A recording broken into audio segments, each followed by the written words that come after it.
Hey, my friends, we will be right back to the show. But I have a question for you. Are you struggling with the impact of childhood trauma? Well, know that you're not alone.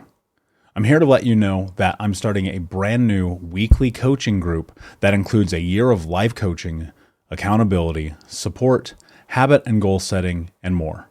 I'm starting a waitlist for the group right now, and I'm only taking a handful of people. And I'll let you know that through this personalized coaching, we'll work together to help you understand how your childhood trauma has shaped your beliefs, behaviors, emotions, and will help you create a roadmap for healing and growth.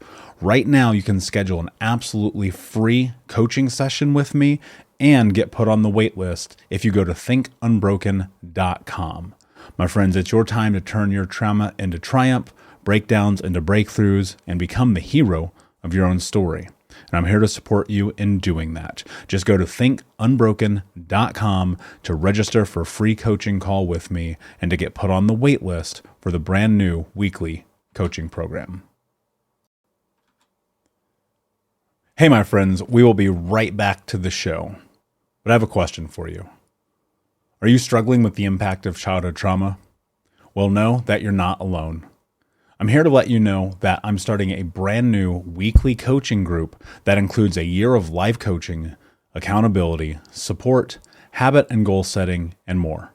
I'm starting a waitlist for the group right now, and I'm only taking a handful of people. And I'll let you know that through this personalized coaching, we'll work together to help you understand how your childhood trauma has shaped your beliefs, behaviors, emotions, and will help you create a roadmap for healing and growth. Right now, you can schedule an absolutely free coaching session with me and get put on the wait list if you go to thinkunbroken.com. My friends, it's your time to turn your trauma into triumph, breakdowns into breakthroughs, and become the hero of your own story. And I'm here to support you in doing that. Just go to thinkunbroken.com to register for a free coaching call with me and to get put on the wait list for the brand new weekly coaching program. You're listening to the Think Unbroken podcast, and I'm your host, Michael Unbroken. I'm an author, speaker, coach, and advocate for adult survivors of childhood trauma and abuse.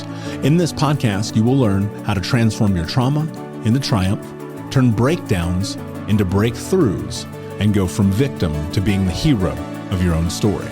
You can learn more at thinkunbrokenpodcast.com, and of course, check us out on Apple Podcasts and Spotify at Think Unbroken Podcast.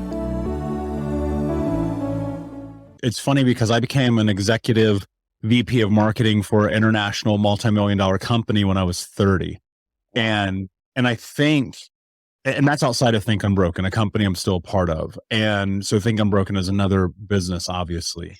And I think about the massive amount of stress that people, especially in executive leadership positions, are under. I mean, across my companies, we sit around 30 plus employees, right? And doing multi-million dollars in businesses.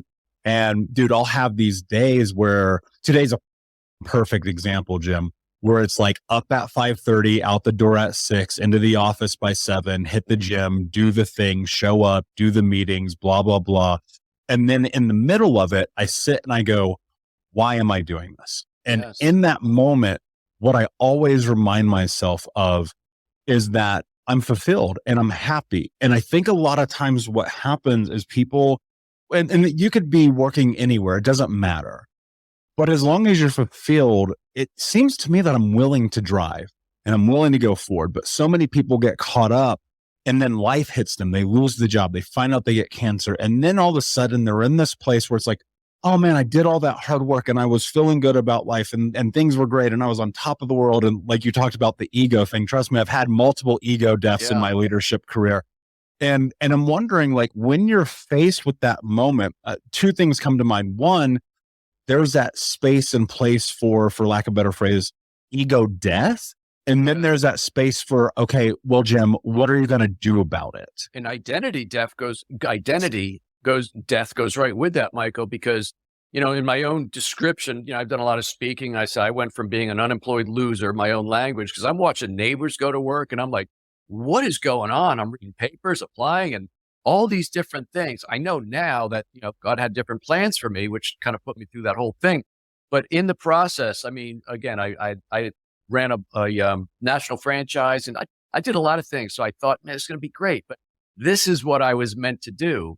And going through a lot of what I went through is part of what makes me a good coach today, right? It is the broken mindset. It is feeling like you have no self-worth until you figure out what are your real gifts and talents. And maybe you can make a business out of those and serve others. The experience we go through. I did an interview just yesterday, Michael, and someone mentioned how you were supposed to share. And it reminded me when I got the cancer, which was melanoma, which I had never heard of until I got the diagnosis.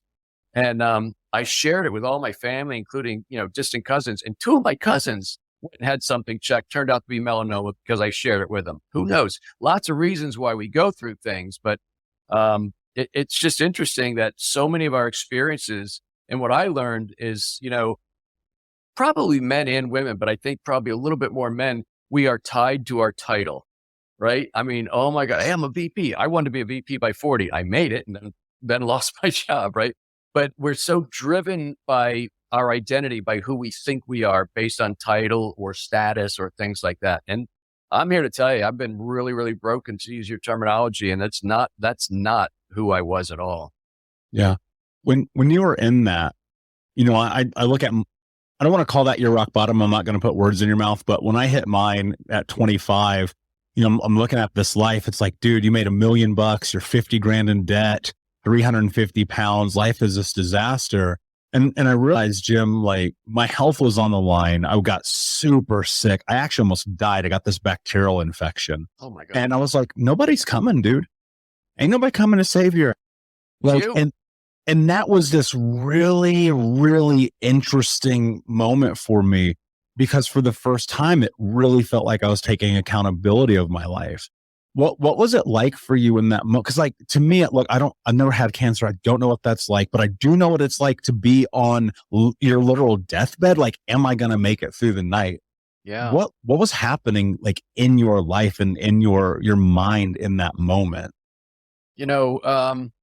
I was getting pretty desperate, but we have 4 children, and when I lost my job, 4 kids still at home, 4 teenagers. So, oh wow, luckily, the food bill was astronomical. I don't know what it would be like today in today's dollars, but I still had 4 teenagers at home, and I was trying to do the right thing. I'm finding work became my full-time job, but believe me, there are moments I'm like, what have I done? I mean, was it so important for me to climb and go from job to job and for more?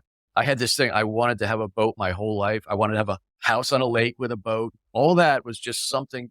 They were things that I was chasing, right? And I know that now, and there's nothing wrong with having things, but I look back at my, kind of at those darkest moments. And believe me, even after I started my business, I went literally overnight from being an unemployed loser to the CEO of my own corporation, because it said so on my glossy business card that I got from Vistaprint. Yeah. And then as you're making more money.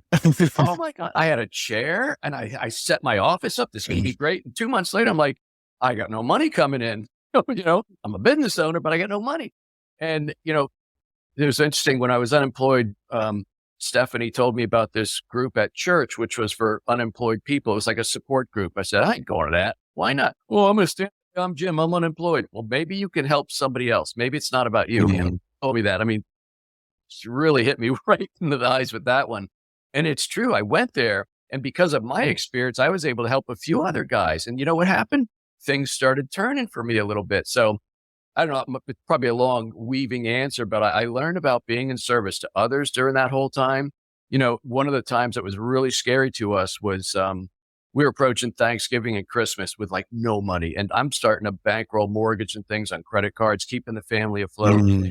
And somebody knocked on our door and left like 2 huge bags of groceries, including a turkey and all the fixings and stuff. And I'm like, what in the hell was that? I mean, I didn't, I'm like, that is amazing. I hope I can pay it forward someday. But all these different things started happening. And so I don't know if that answered your question, but it was by far the most pivotal moment in my life, going through that. And by the way, the season of crises, a lot of times after you get cancer, you say you're going to be okay. The doctors say you're going to be okay. I mean, I go for like checkups 3-4 times a year the rest of my life. you start wondering, well, why did that happen to me? Why me? Right. And, our church, the men's group at our church gave out this book once, and it was called The 7 Seasons of the Man in the Mirror.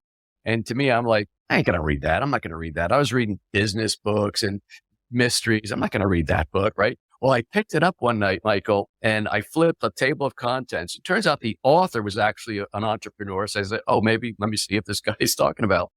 And chapter 3 was called Season of Crisis. And sometimes, hope you don't mind me talking about the Lord a lot, but the Lord will bless you with a season of crises to bring you into a right relationship with him. And that made sense to me because up to that point, I admit, I thought everything I was doing great was all on me. I'm great. And I know now that's not the case. But so that's why I went through all that. And as hard as it was, we racked up over 6 figures in credit card debt. But all that was the turning point for me and just helped me start the business and then grow from there. That's a whole nother chapter about fixing mindset, growing businesses and stuff. But that was honestly, to use your language, when I felt very, very broken. I think so frequently there are people who will listen to this, they'll see men and women and people like you doing what you're doing. They'll have these dreams, these ideas, these things that keep them awake at night. And the fear of the uncertainty of trying to attempt to create that life, right? Whether it's going to the gym, whether it's eating healthy, whether it's building a giant conference, there's always that thing where people will tend to let themselves off the hook. And so what I'm curious about, Ken, is and how in your life, how have you faced fear to be able to position yourself to go and be successful? I have a theory that people are more terrified of success than they are of failure. So how do you go through and give yourself not only permission to be successful, but to be willing to face the fear and have the conversation with yourself at 2 a.m.? Well, I think my book that I wrote back in October was stemmed from a conversation from 20 years ago. I was 31 years old. It was the day after I just walked off of the biggest stage I'd ever been asked to speak on, 9,000 leaders. Right behind John Maxwell, and in front of my mentor. And my mentor sat me down the next day at lunch and she said, Ken, I want to ask you a very important question. She said, do you want to be significant or do you want to be successful? Because those are 2 vastly different things. And so it's been a 20-year journey for me to really strive to be a significant leader. And significant leaders build others around them so that those people can win. People who chase success use other people around them so they can win. And when you strive to be a significant leader, when you strive to make a difference in other people's lives, the difference is not only can I financially do well, and not only can the lives of those around me be blessed, but dude, when I lay my head on the pillow at nighttime, there's such a high level of fulfillment that you can't put a price tag on. There's no comma in your bank account that equals being able to be and live at that level of fulfillment, knowing you've made that big of an impact and difference in people's lives. Yeah. And in that, how do you hold on to that? Because there's people who, I'll rewind. I'm 25 years old. My life's a disaster. 350 pounds, smoking 2 packs a day, drinking myself to sleep. My life is a disaster. I'm great at money. I'm working for a Fortune 10 company, no high school diploma, no college education. I'm doing the impossible. Every other aspect of my life is terrible. And I'm constantly thinking to myself, okay, go and be of service. Go do something different. And it wasn't until a mentor a few years later had told me, like, when you're at your lowest, go and be of service, because that's how you actually can create change in the world and also how you make your life different. And so what I'm curious about, Ken, was there a moment in your life where prior to being sat down and saying, hey, is it significant or success that you're seeking, that started to drive you towards being of service? Because I feel like so many people have that inside of them. They think about it. It's constantly on their mind. They see people like you or I, and they go, I would love to be able to do that, but they don't. And that's kind of the thing I'm trying to narrow into. Like, how do you step into that? For me, it started in August of 1993 when I became a Christ follower. It really was. I was 25 years old, never really raised in church, didn't know a lot. And when I heard the gospel for the first time, and not, from a religious context of, if you check these 3 spiritual boxes, you and God are okay. But really that God sent his son to take my place, that he lived on earth 33 years, sinless, gave his life for me. And because of that, man, I can have everything that I've ever done and everything that I will do be forgiven just through simply putting my faith and trust in what he did for me. And when that happened, dude, there was such a change and transformation in my life at 25 years old. It was such an impact in my life that it had a ripple effect in all the relationships around me.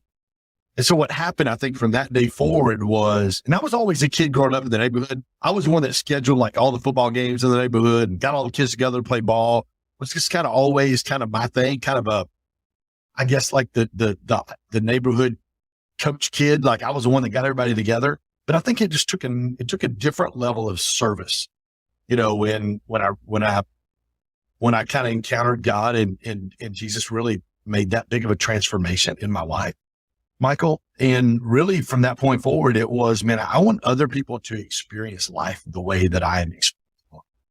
I want other people to understand what peace is. I want other people to understand, what it means to really live and understand what your purpose in life is. And not only that, but the level of fulfillment that you can experience from walking in that purpose and being in service of others. I think those are huge. I've got 4 daughters, 26, 22, 18, and 13. My 26-year-old was in kindergarten. So you're talking about 21 years ago. I used to drive her to school. I'd let her out in the carpool line. I'd look at her. Her name's Holly. Now she's been married for a year. Man, amazing young woman, loves God, loves her husband, just absolutely going for a master's degree. She teaches inner city kids, kindergarten, first graders, inner city school teacher. And every day before I dropped them off, I'd say, hey, baby, what do servant leaders do? And they would say, Daddy, servant leaders do 3 things. They put other people's needs before their own. They do things right the first time, and they do things without being asked. And I say, okay, baby, that's awesome. Now today, when you get in the car, what are you going to give Daddy? She goes, I'm going to give you an example of how I was a servant leader. Fast forward 18 years, 19 years. She comes to Birmingham to go to college. She gets a job at Chick-fil-A and quickly moves up the ranks at the brand new Chick-fil-A here in Birmingham. And about a year and a half into her employment there, she sends me a picture of, Chick-fil-A where the kitchen is, and they got those aluminum things. They slide like the chicken nuggets down and the French fries and all that stuff.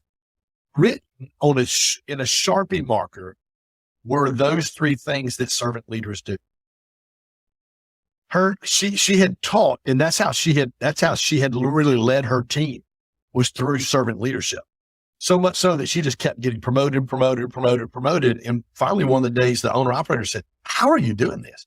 It goes back to the 3 things my dad taught me that servant leaders do. And he goes, I want you to write that down. And it's literally in the Chick-fil-A. This was 3 or 4 years ago. It's still there in Sharpie mark. It's written where they slide the food down. 3 things that servant leaders do. And when you have a heart of a servant leader, it becomes about other people and not about yourself. And when you do that, dude, you know this, Michael, man, people are attracted to authenticity and people who are genuine, that want something for you and not something from you. Yeah, no, I do know. And that's really beautiful. And I think about the impact that leadership at a young age can have on people. And not only that, but it sets up this beautiful precedent for them in turn to deliver that to others. And, I fell into leadership really by accident, working into retail at a very young age, working in fast food at a really young age and learning these skills, eventually putting me in this position now to be able to be so fortunate to lead thousands and thousands of people every single day. And it does, you hit it right on the head. Like, it's about other people. It's about taking these tools and these understandings, what we have been able to do and shape in our lives, and deliver it in ways that other people can consume them. Because ultimately I think about it as like, we're a communal species, right? And without being in those environments, without being spoken into from other people, without consuming the information, it's really fascinating to me that the difference of your life when you aren't showing up versus when you are. And I think, you and I obviously who both love John Maxwell and his leadership books, thinking about these ideas of value.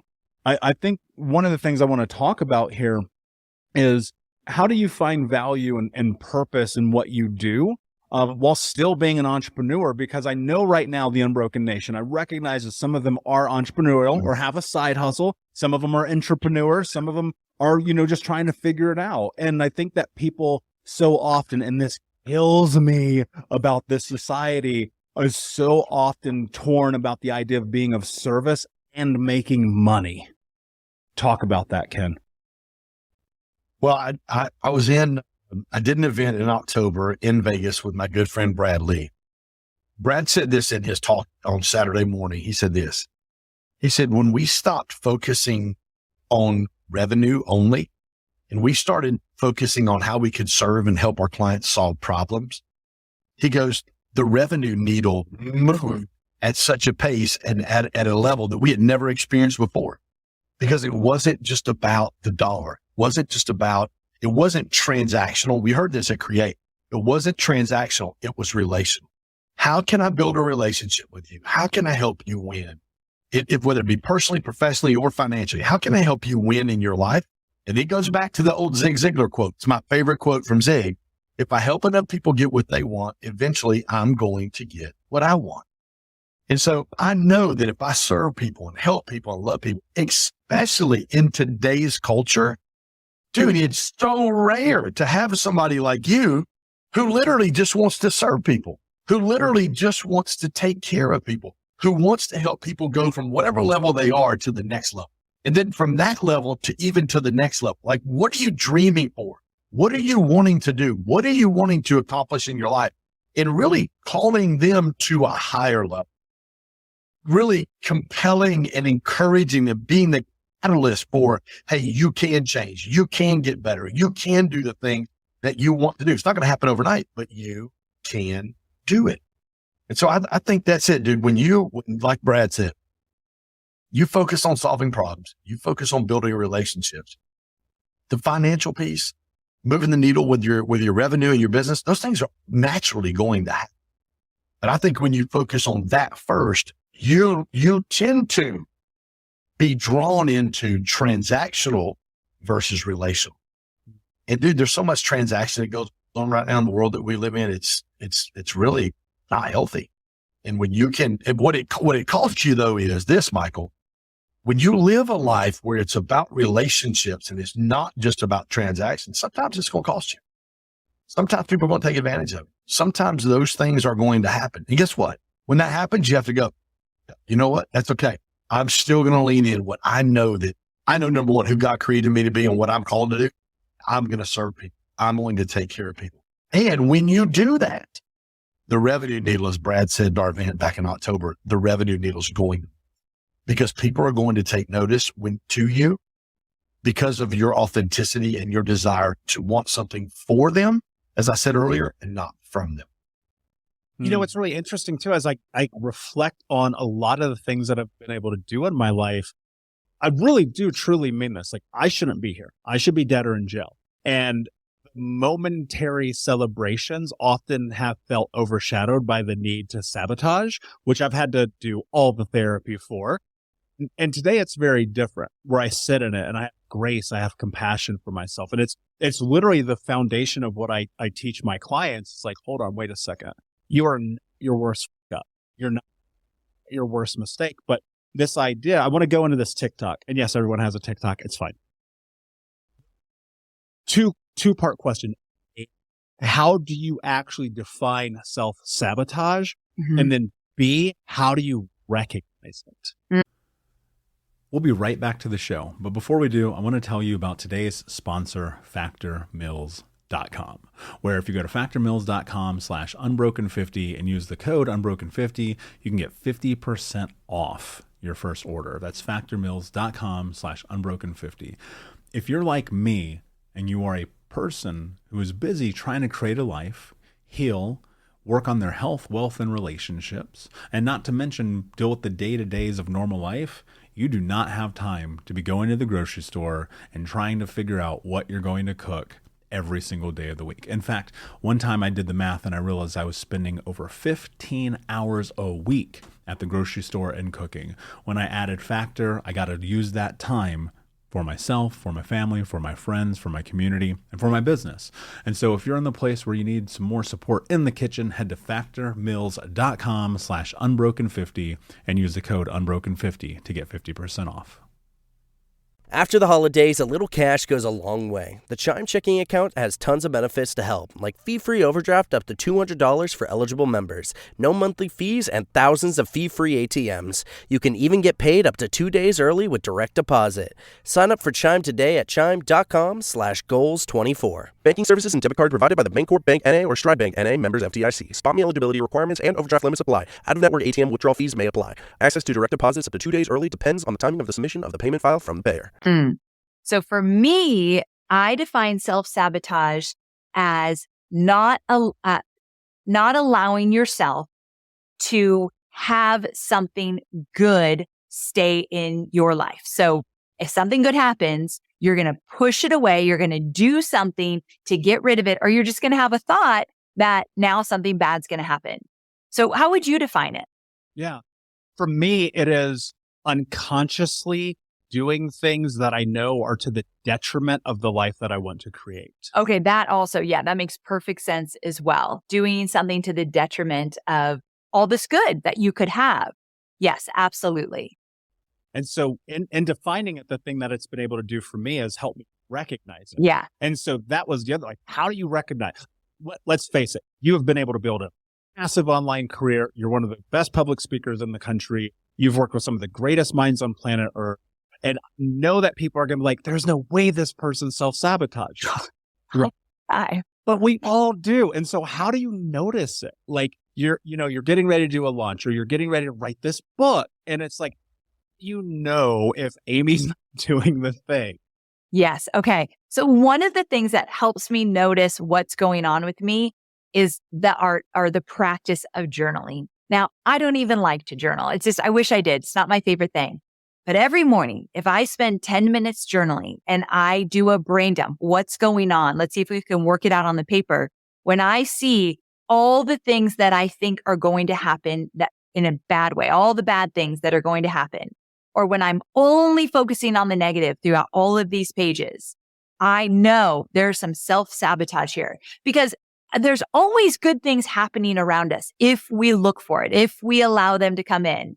And so if all I'm doing is thinking about all the scary things, all the bad things, what I'm afraid of, I'm not letting something good happen in bloom. And to me, it's like the evidence right there, you're self-sabotaging. Wow, that's really profound. It actually makes me want to go and look at some of my older journals now because I am a journaler, whatever, you know what I'm trying to say. And so I always have kind of looked at being a writer before anything, before That's coach, so before great. speaker, before a podcast host. And now I'm very curious if that's the kind of language that I was actually putting in that journal and if maybe we could make meaning of that. Because I'm always pushing people here, like, go journal, write down, get that stuff out of your head. So powerful. I hope one day I enjoy it and love it. I don't know why I struggle with it so much. Maybe, I've never thought about it this way. I wonder if I struggle with journaling so much because I do have to face the things I actually don't want to talk about. So if I am sharing my fears, if I am putting down on paper what I'm worried about, and I'm a natural worrier, so there's lots of worry, sometimes I'm just like, I don't want to deal with this. I want to pretend like it's not there. I want to go do my work, do another Facebook Live, do another TikTok. That is not healthy. You have to deal with it. So I think now maybe it's because of that. But journaling doesn't have to be all negative. There's so many amazing prompts you could do about what you love, what you're grateful for, what you're looking forward to. I probably don't do that enough. Yeah. And I think I don't either. I don't think anyone does. I mean, especially not in this society, right? Where everything's negative all the time, always. You really have to be cognizant of it, right? So true. And I mean, I think often you cannot hide from yourself, right? And that's true of my journal, of my mirror, the show, of the things that I create. That's like, I remember when I was in my 20s, like I was working for a Fortune 10 company. I have no high school diploma, no college education. I was making six figures. It's very improbable, but I was deep, deep, deep into self-sabotage. And by the time I was 26, I've shared this on the show before. By the time I was 26, I made $1 million and I was 50 grand in debt. Ugh. And you talk about from it. Like the bills would come and I would put them under the other bills and I would stuff them down. Totally. And then my sister would call me and she'd be like, why are these people calling? Oh no. Right? It's like inevitably, no matter what you do, no matter how hard you try to run from yourself, you have to recognize you're going to discover who you are. And I think like innately as humans, it's part of suffering to look at the truth. But Yes. it's also the very thing that frees you, which leads me to thinking about your journey. You go back, I would dare say there's a lot of people who would literally kill for the job that you used to have. and people would look at that and go, how could she ever give that up? And I'm wondering how much of that experience, and if you want to talk about the job, you're more than welcome to, but I'm wondering how much of the experience of the moment in time, which has now transformed you and your life into what it is, was about you honoring your truth and your authenticity. So such a great question. So I worked for Tony Robbins for almost 7 years as the director of content development. So I got to travel the world with Tony and the team and work on the content that he does on stage, like Unleash the Power Within and Date with Destiny. Anyone who knows Tony knows those events. And it was incredible. It was an incredible experience. And one thing I've never, ever, ever talked about is that every day I thought I was going to lose my job or get in trouble or do something wrong, not because of the environment. The Tony Robbins environment was incredible and I loved working there and Tony was good to me. It was more so all my demons, all my fears, all my insecurities. It was a really amazing job and I was scared I wasn't worthy of it or that I was going to do something wrong. And that's that self-sabotage. I got something great. You're right. I got a position and I got paid well and I got to travel that many people would have loved. And I thought maybe I don't deserve this or maybe I'm not good enough. And so I really struggled through that experience and kind of haven't really thought about why some days were really hard. I loved it and I kind of silently struggled behind the scenes with my own insecurities. But when I officially decided to leave, it had nothing to do with not loving my job. And it really probably didn't have anything to do with those insecurities I even mentioned. It came to a point that for the first time ever, and I had been in corporate since I left my days of college. It was the first time ever I thought, I want to do something on my own. I want more freedom. I want to call the shots. I want to be more creative. I want to build something for me. So it was something that it was like God guided because for me, I didn't have confidence at the time. I didn't know what the heck I was going to do on my own, but there was this knowing that I do want something different and something really exciting. So I don't know how that all came about, but it really did happen that way. We'll be right back to today's show. But first, I need to ask you a question. Are you feeling stuck? Are you feeling like you don't have the support to go to the next level in your healing journey? Are you feeling like you wish you had a little bit more support from not only myself, but the Unbroken Nation? Well, my friend, I want to invite you to come and join our live weekly coaching sessions in Think Unbroken. All you have to do is go to Keys, Keys, keys.thinkunbroken.com to sign up and join us today with 100% money back, no questions asked, guaranteed, and no contract or commitment. Every week for the next year, you can come and be a part of our live coaching sessions each Monday as we dive deep into not only answering your questions, but questions from the Unbroken Nation and help you take all of the information that you learn in the podcast, in the courses, and other areas of this journey, bring them into your life and use it in a way that is practical, life-changing, and transformative. So my friend, join us at keys.thinkunbroken.com, and we will see you this Monday. And there's a calling to it, right? And Yes. were there, like, what I'm curious about is because I think a lot of people feel that, right? Whether it's jobs, relationships, anything that transpires in our life, we often feel pulled to, this is the thing that I need to do. And my argument for myself to do the thing is to recognize that if I don't, I'm going to die with regret. Mm-hmm. And that to me is honestly the most terrifying thing on planet Earth. And so what was kind of the time frame, if you can remember, between you starting these ruminations to the execution of walking into arguably one of the greatest jobs in America and being like, I'm out. Yeah. Yeah. So there was a very specific moment that happened. So I'd been there for about, 6 years or so. And Tony had a meeting at the San Diego headquarters where I work. And he brought in a bunch of internet marketers. They were all men. And it was Brendan Burchard and Frank Kern and Jeff Walker and just like the most amazing internet marketer guys. And I didn't know who any of them were. But what happened was Tony was starting to do more stuff online, building up his digital course library, all that good stuff. And he was just curious how these guys were running their business. And so we went around the table and he's like, tell me about your business. And all I heard them say was freedom. Like they talked about creativity freedom, lifestyle freedom, financial freedom. They were calling the shots. They had time to be with their families. They were going on vacation. They were living really good lives. And that's kind of what they were talking about as they went around the table. I forgot to tell you that I was invited to that meeting to take notes. I sat at a different table.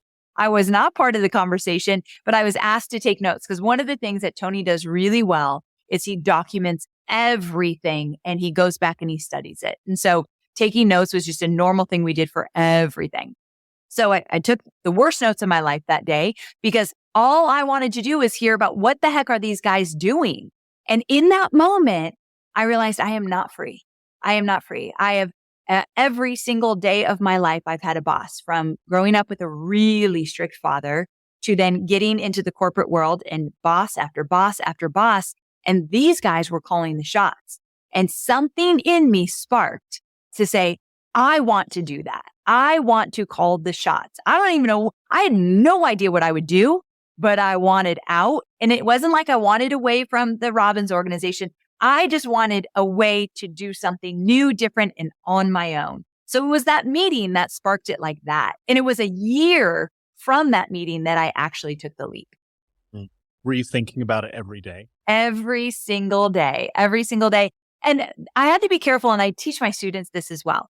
I didn't want to have one foot out and one foot in and do a terrible job and then leave the Robbins organization and not have any respect for my coworkers or Tony or anything like that. So what I did instead of like being like, I don't want to be here anymore, I thought, how could I wasn't ready to leave. I didn't have anything put together to leave and go out on my own. And so what I did is I decided, can I change my job here to learn some skills that I don't have that could be really helpful when I eventually do leave? And because I had been with the business for a long time and had good standing there, I asked to move to the marketing department. Then I asked to work on our digital course launches. Then I asked to work from home. And then I asked to go part-time. All of this happened over the year. And it was so perfect because the business was transitioning at the time. They were making huge changes. So I just kept getting yes after yes after yes. So I feel very fortunate. But my friend reminded me today about something else we were talking about. You never get what you don't ask for. So I wasn't afraid to ask for it, and that helped. True. People don't want to hear it, but it's true. I didn't want to hear it either. These relationships don't work. It's their fault. This business I started doesn't work. It's my customer's fault. Like my health is bad. It's my genetics, right? There's always an excuse to be made. And when I decided to step into, and look, excuses are valid. Let's call it what it is. I'm not going to take that away from people. They're valid. But at some point you have to realize like it's you, like it is you. And that for me became really transformational. And I understood something really, really deep one day as I was like thinking about and literally charting out the person I want to be with, top to bottom. I said to myself, be the person this person would be attracted to. Yeah. And that became a really interesting cornerstone in my life because it's like I don't believe in dating up or dating down. People are like, oh, they're out of my league. I'm like, no, they're not out of your league. You just ain't in the ball game. Right. And so it's like, that's the thing I'm always thinking about is like, what does it actually take to be in the relationship that you want to be in? And it takes you. It takes you because this person, it's going to take them and then you'll meet in the middle if the stars align and it's supposed to be, right? But otherwise it's not. And I love Dan Savage tremendously. And he always says every relationship you have is going to fail until it doesn't. And I think that that's a really interesting point, but I always want to add a little bit to that. It's like, but you will learn from that. You will grow from that. And so I'm curious, as you were in this red dress moment, you're looking at your life, you're reflecting, you're like, I'm going to do this external work. Something about this feels valid and makes sense to me. I assume your confidence was pretty low at the time. And so I'm wondering what that journey was for you, because relationships, you know this in your field, probably more than anything, relationships destroy people. Mm-hmm. And so I'm wondering, A, where you were and how you rebuilt your confidence. And then B, why do relationships destroy people's confidence? Yeah. Ooh. Wow. Those are big questions. How much time do we have? Like, I have so many stories I want to tell. And as long as you need to answer the question. Yeah. Oh my gosh. Okay. Because there were, when I look back on the life, I don't know if you find this, I always think in metaphors and movies. It was almost as if I was Dorothy, hopping down the yellow brick road with my basket. And with each experience and each relationship, I would put a tool in my little basket and I keep skipping. And I suppose we're all looking for Oz. Well, as well as I do, there really is Oz. So like, what is that really? But what we can do is look at where we are right now and what it is, what we want. And when I was skipping down my yellow brick road, after I had the red dress moment and realizing I was really scared to wear that friggin' dress, it was the domino effect. So it started with just getting used to being seen. And then I had to learn how to put myself out there and talk to the aliens. I'm like, great. So now I'm getting the attention. I called you men aliens. I'm like, that's great. But now what the hell do I do with you? Like, I don't even know. So I'm like, I couldn't talk to you. I didn't know how to flirt. So flirting is actually a big part of my business. I do flirt workshops. I believe that this is one of the first things that people need to be comfortable in. And for my journey, I realized that, I could talk to people, I could be friendly, but raising sexual tension and being like in my sexy confidence. So that's another category of confidence. By the way, there are like different categories of confidence too. And we can get into that. But that was crucial in terms of just that first stage of attraction. Like, how am I supposed to get a date if I can't even be comfortable with my body and my sex appeal and all of that jazz? Right. And so then I had to learn how to flirt. And so what did I do? I had to go practice it. I mean, it started out with my first friend, Laura. Laura, if you're out there, hi, I miss you. She was another single mom who was like willing and ready and able to go flirt with me. And I did not know what the heck I was doing. And I knew I was in trouble when she rang the doorbell. And she was just drop dead gorgeous. She had long blonde hair and she had, like her tight jeans on and a nice shirt. And I went to hug her and she smelled like vanilla. And I'm like glancing in the mirror and I'm like, okay, I don't look like that. I went back to my black clothes. I forgot about my red dress, and I did not smell like vanilla. I remember like running into the bathroom and putting like Febreze on or something. I'm like, okay, I got to do something. I'm going to like look apart. And so like a nerd, I literally was just like following her around like a puppy dog. And I remember because in California, there's a place like the Valley where it's more suburban. And she drove from the dark suburbs into the sparkly lights of the city of Santa Monica. I'm like, there's life after dark. And so we stop at this bar and this was lesson number one.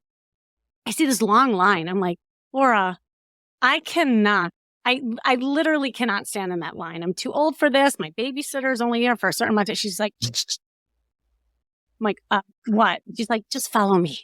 And so she gets out of the car and she like, does her little clank, clank, clank in her heels. And she goes to the front of the line. She whispers something to the bouncer and we get whisked in. So I'm like, okay, wow. I don't know. And I still don't know what she said, but somehow it's in the bar with a bunch of aliens. And now I'm like, now there's so many aliens in one portal. What do I do? So I took a lot of notes that night. And one thing that happened is that we sat in the bar and she's like, watch this. And she showed me the power of body language. So I wasn't comfortable in my body, right? So I had to get comfortable in the red dress. Now I have to work on my body language. And she did something called the 3-second rule. Do you know what that is? Have you ever heard of that? No, tell me. Yeah. Is this too long of a story? It's just, oh, okay. Because this is another pivotal movement. I'm telling you all these like little stories that happen. And so there was this cute guy across the way, and she did the 3-second rule where she looked at him and then she looked away, and then it was like 1, 2, 3. I didn't make this up, by the way. Like, this is out there and research. Like, you can like read about the 3 seconds. But I kid you not, in 30 seconds, he was right there next to us. I'm like, how did you do that? And so the big lesson in that moment was that there's more than the red dress. It's being comfortable in my skin. It's being comfortable in my body. It's being comfortable with men really embracing that side of me. And I had to stay there for a while. I had to swim in it. This was new for me because I didn't have a lot of dating experience either. And I'm a single mom, So again, me redefining myself, that kind of reinvention was starting to happen.